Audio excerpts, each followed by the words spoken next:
Hello friends, welcome to DK study point. मैं DK दीपक।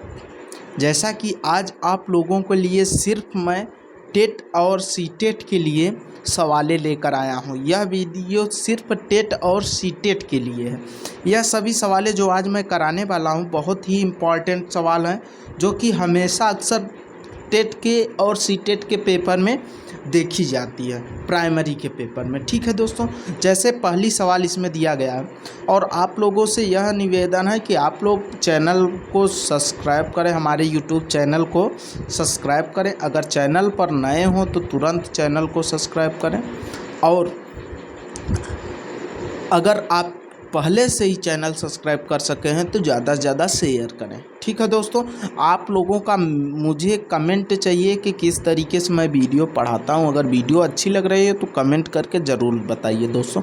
ठीक है दोस्तों, जैसे पहली सवाल दिया गया है, यदि यक्स के x% का 36 होता है तो यक्स है, यक्स का मान निकालना है। ठीक है दोस्तों, यदि यक्स के x% का मान 36 है। देखिए, हमें सबसे पहले दिया गया है यक्स के हो या का हो, उसका मतलब होता है, क्या होता है मतलब दोस्तों, अगर चाहे जैसे के हो या का हो तो उसे हम लिख सकते हैं गुणा। का मतलब भी गुणा होता है और के का मतलब भी क्या होता है, गुणा होता है। ठीक है दोस्तों, और दोस्तों यक्स प्रतिशत, अगर यहाँ प्रतिशत लगा हुआ है तो प्रतिशत का चिन्ह हटाएंगे तो बटे हम क्या लगाते हैं, 100। चूँकि प्रतिशत का चिन्ह हटेगा तो बटे में 100 होता है। ठीक है दोस्तों, बराबर मान दिया गया है कितना, 36।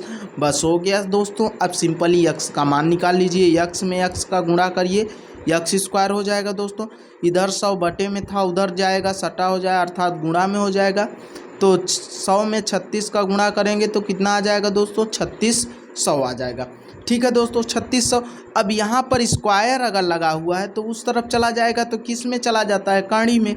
तो यक्स बराबर क्या हो जाएगा, √3600 हो जाएगा। ठीक है दोस्तों, अब देखिए 3600 का वर्गमूल निकाल लीजिए। हमें सिर्फ 36 का वर्ग क्या होता है, 6 होता है, और एक 2 जीरो है तो एक जीरो लगा देंगे। यक्स बराबर क्या आ जाएगा, हम लिख सकते हैं 60 गुणित 60। 60 में 60 का गुणा करेंगे दोस्तों तो आपका आ जाएगा 3600। यह अब दो पेयर बन गए तो हमारा क्या हो जाएगा, 60। यक्स का मान क्या आ गया दोस्तों, 60। इस तरीके की सवाल टेट और सीटेट में काफ़ी सवालें देखी जाती हैं दोस्तों, इसको आप लोग समझ लीजिए। आई होप आप लोग समझे होंगे। ठीक है, अगली सवाल लेकर आते हैं दोस्तों। जैसे अगली सवाल दोस्तों दिया गया है, जो इसमें दिया गया है, बोला जा रहा है 272 स्क्वायर माइनस 128 स्क्वायर का वर्गमूल होगा। देखिए दोस्तों, हमें मालूम है ए स्क्वायर माइनस बी स्क्वायर बराबर सूत्र होता है, एक कोष्टक में ए प्लस बी होता है और एक कोष्टक में ए माइनस बी होता है। ठीक है दोस्तों, बोला जा रहा है इसका वर्गमूल। तो देखिए, हम सीधे इसको क्या कर सकते हैं दोस्तों, एक बार यही ले लेते हैं। यह हमारा ए का मान हो जाएगा और यह हमारा बी का मान हो जाएगा। ठीक है दोस्तों, तो देखिए एक कोष्टक में ए प्लस बी अर्थात 272 माइन प्लस कर देंगे 128 हो जाएगा, एक कोष्टक में यह हो जाएगा, और अगले कोष्टक में क्या हो जाएगा, 272 माइनस 128। ठीक है दोस्तों, इतना हो जाएगा। अगर हम इन दोनों को आपस में जोड़ेंगे तो आ जाएगा कितना, 400। 8 में 2 जीरो 10 हो गया, जीरो हो गया। 7 2 9 1 10, जीरो हासिल लगाए कि 2 या 1 3 1 हासिल 4 हो जाएगा। ठीक है, अब यहाँ पर गुणित का चिन्ह हो जाएगा। अब इसको जब हम घटाएंगे तो यहाँ पर कितना आएगा, 100 आ जाएगा। बोला जा रहा है वर्गमूल, इसे हम कर्णिम कर दे रहे हैं। अब वर्गमूल आप निकाल सकते हैं, यहाँ पर कुछ गलती हुई है। ठीक है, देखिए दोस्तों, यहाँ पर शायद हमें 8 2 10 कहीं जीरो हासिल लगा 1, और 7 2 9 1 10 कहीं जीरो हासिल लगा 1, 2 1 3 1 4 हो जाएगा। अच्छा, यहाँ पर क्या आएगा फिर, अगर इसको माइनस करेंगे हम तो 12 में से 8 गई 4 आएगा यहाँ पर। ठीक है, और इसको माइनस करेंगे, 7 में से 2 गया तो 6 में से 2 गया तो 4 आएगा। ठीक है दोस्तों, और यहाँ पर क्या आ जाएगा, और 2 में से 1 गए 1 आ जाएगा। ठीक है दोस्तों, इतना आ जाएगा। तो अब देखिए हम इसको लिख सकते हैं, देखिए दोस्तों, कड़ी में ही इसको 400 को हम लिख सकते हैं 20 गुणित 20। और 144 को लिख सकते हैं 12 गुणित 12। ठीक है दोस्तों, तो यहाँ पर दो दो का पेयर बन गया है। ठीक है दोस्तों, अगर दो दो का पेयर बन गया तो ये 20 यहाँ से आ जाएगा, एक 12 यहाँ से आ जाएगा। तो 12 दूना कितना होता है दोस्तों? 24 होता है। एक जीरो लगा दीजिए, 240 हमारा क्या हो जाएगा दोस्तों? आंसर हो जाएगा। ठीक है दोस्तों, तो हमारा क्या आ जाएगा दोस्तों? 200। देखिए 12 यहाँ से हमने लिया और 144 था, तो ये 12 गुणित 12, तो 12 एक इसमें से ले लिए, दोनों का मल्टीप्लाई कर दिए, 240 आ गया। ठीक है दोस्तों, अर्थात इसका आंसर कौन सा सही हो जाएगा? ऑप्शन नंबर बी सही हो जाएगा। ठीक है दोस्तों, ऑप्शन नंबर कौन सा सही हो जाएगा? बी नंबर सही हो जाएगा। ठीक है दोस्तों, आई होप आप लोग समझ रहे होंगे दोस्तों।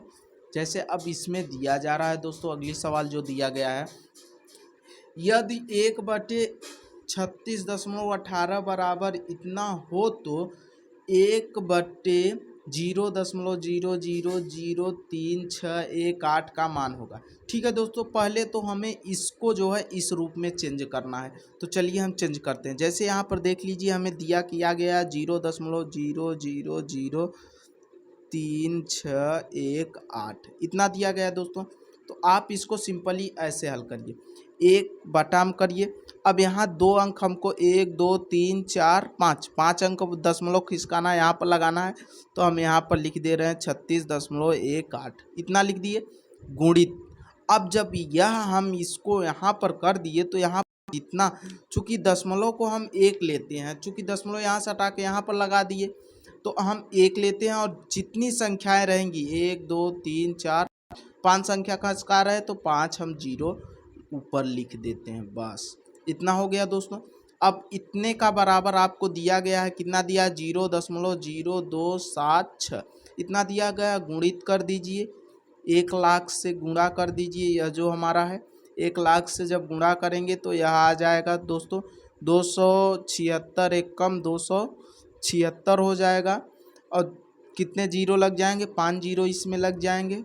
ठीक है दोस्तों, 5 जीरो हमने लगा दिया, और कितने अंक बाद दशमलव लगाना है? 1 2 3 4, 1 2 3 4, 4 अंक बाद क्या करेंगे? दशमलव लगा देंगे।